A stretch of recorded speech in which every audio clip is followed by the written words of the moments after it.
வாழ்க வையகம், வாழ்க வையகம், வாழ்க வளமுடன். குரு வாழ்க, குருவே துணை. தியானம் செய்வதால் விளையும் பயன்கள் என்ன? குறிப்பாக எளிய முறை குண்டலினி தவத்தினால் விளையும் பயன்கள் யாவை? வாழ்க வளமுடன். வாழ்க வளமுடன்.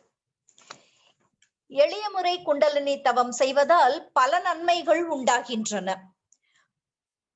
முதலில் மனம் விரிவு பெறுகிறது, மனம் தெளிவாகும், மன கொந்தளிப்பு அடங்கும். எனவே மனதிற்கு அமைதி கிட்டும். எண்ணம் சொல் செயலிலே விழிப்புடன் இருக்க முடியும்.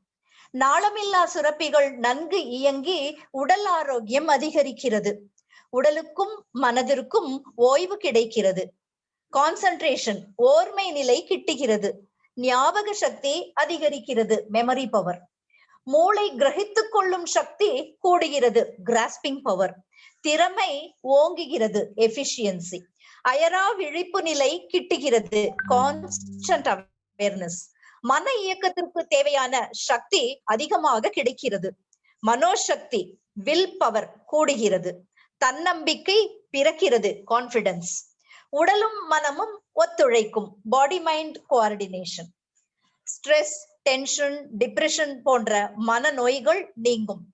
பிபி, ஹைப்பர் டென்ஷன், தலைவலிக்கு நல்ல மருந்தாக அமையும். பொறுமை, தியாகம், விட்டு கொடுத்தல், ஒத்துழைப்பு போன்ற நற்குணங்கள் மேலோங்கும். இயற்கையின் ரகசியங்கள் அறிவிற்கு எட்டும். உள்ளுணர்வு ஓங்கும், இன்ட்யூஷன். முகம் பொலிவு பெறும், மக்கள் ஈர்க்கப்படுவார்கள்.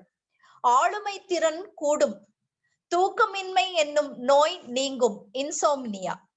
நோய் தடுப்பாற்றல் சக்தி அதிகரிக்கும். உடல் செல்கள் உதிரும் காலம் நீடிக்கும். எனவே முதுமையை தள்ளி போட்டு இளமை காக்க பெறலாம். உடல் கழிவுகள் நீங்கும், டாக்ஸின்ஸ். தசைகள் தளர்வடைகின்றன, மசில் ரிலாக்ஸ். ஆக்கத்திறன் ஓங்குகிறது, கிரியேட்டிவிட்டி. நுண்மான் நுழைப்புலன் அறிவு கிட்டும், பெர்ஸ்பிகாசிட்டி. ஏற்பு திறன் கூடும், ரிசப்டிவிட்டி. பெருந்தன்மை என்னும் குணநலன் அமையப்பெறும், மெக்னானிமிட்டி. இணக்கத்தன்மை என்னும் அடாப்டபிலிட்டி.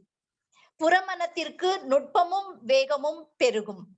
புலனின்பங்களில் அளவு முறை காக்கப்பெறும்.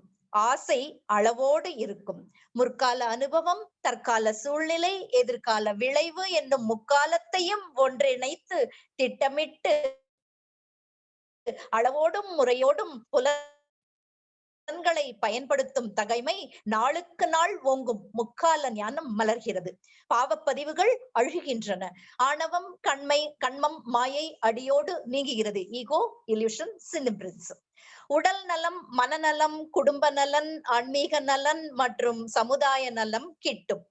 நிறைவான, மகிழ்ச்சியான, இசைவான, அமைதியான மனம் அமைந்து நல் முறையில் வாழலாம். வாழ்க வளமுடன். நாளை அகத்தவத்தின் அவசியம் பற்றி பார்க்கலாம். வாழ்க வளமுடன்.